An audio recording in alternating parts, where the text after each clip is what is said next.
Hoje eu vou ensinar a fazer um tablet para essa Monster High. Vai precisar de uma cartela, por enquanto, de uma tesoura, por enquanto.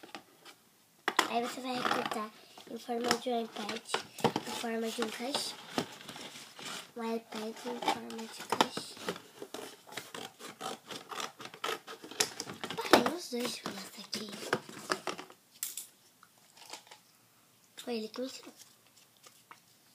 Então, para.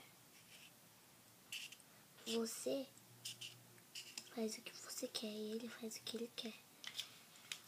Mas isso é verdade, eu não preciso copiar ele. Precisa sim, você me prometeu que ia me copiar.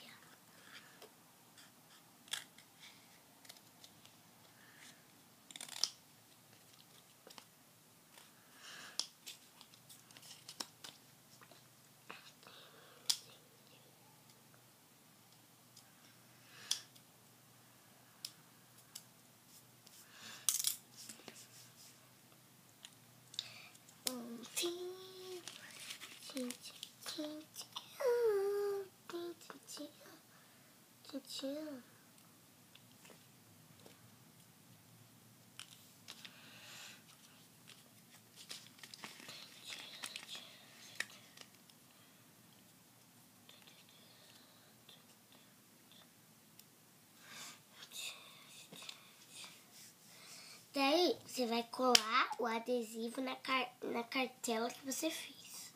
Fica assim. Aí você vai fazer a câmera e o teclado. O teclado vai ser rosa e a câmera roxa.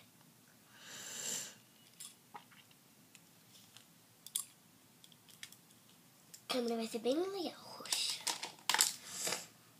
Cabelo roxo aqui. A câmera.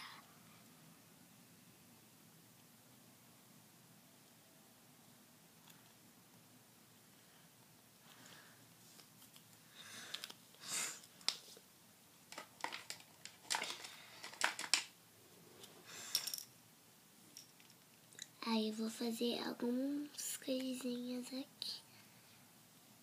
Algumas coisas para vocês mexerem. Vai ficar assim. Se você quiser, você pode cobrir aqui atrás de preto. Mas eu gostei porque eu fiz pra Frank. Daí ele ficou verde. E eu ainda posso colar um adesivo dela. Bem aqui. Aí tem um adesivo dela aqui e um lindo adesivinho dela aqui. É da Frank esse que eu fiz. Espero que tenham gostado e tchau.